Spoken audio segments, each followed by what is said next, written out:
नमस्कार मंडळी, श्री स्वामी समर्थ. माझ्या जस्ट नेहाज डेली ब्लॉग मध्ये तुमचं सगळ्यांचं स्वागत. ओ एवढ्या पेट्या कशाच्या? गावावरून आले ना. सगळ्या ऑफिस मध्ये आंबे वाटणार आहेत मॅम आज. आज आणलेत गावावरून, मस्त आंबे आणलेत ना. आंबे खायला वाटले.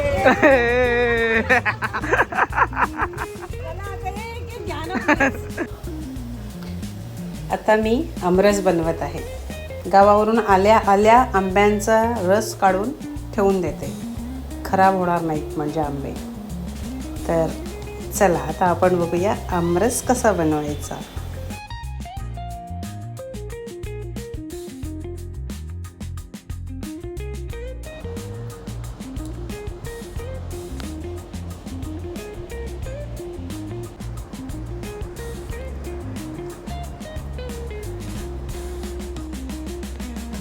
आमरस बनवण्यासाठी मी इतका आंब्यांचं गर काढून घेतलेला आहे पातेलं भरून. आणि आता मी ही थोडी वेलची टाकते, वेलची आणि थोडी साखर. आंब्याचा रस बनवण्यासाठी मी हा आंब्यांचा गर काढून घेतलेला आहे. याच्यात थोडी वेलची आणि साखर टाकली आहे. हे आधी मी मिक्सरला लावून घेते, वेलची आणि साखर, आणि मग थोडा थोडा वाटून मी हे घेणार. हे बघा, आता मी वेलची आणि साखर चांगली दळून घेतली, त्यामुळे आता याच्यात वेलची कुठे दिसत नाही आहे, पण त्याचा स्वाद मात्र आपल्याला आमरसात मिळेल. आता असा थोडा थोडा मी आमरस मिक्सरमध्ये वाटून घेणार आहे.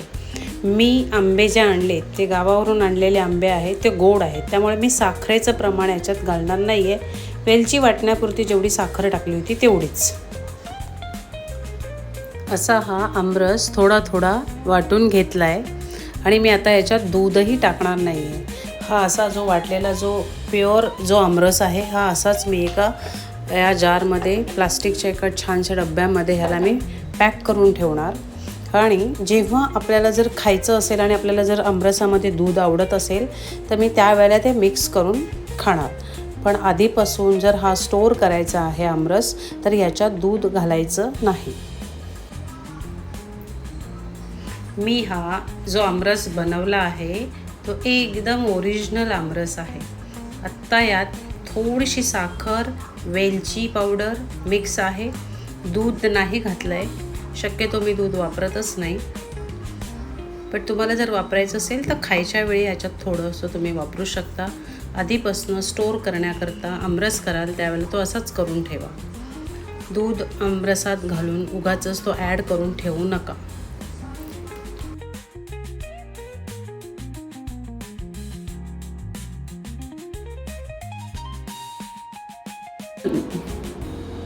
मी घरी बनवलेला आमरस ऑफिसमध्ये घेऊन आली आहे आणि तो आम्ही आत्ता सगळे व्हॅनिला आईस्क्रीमसोबत खाणार आहोत.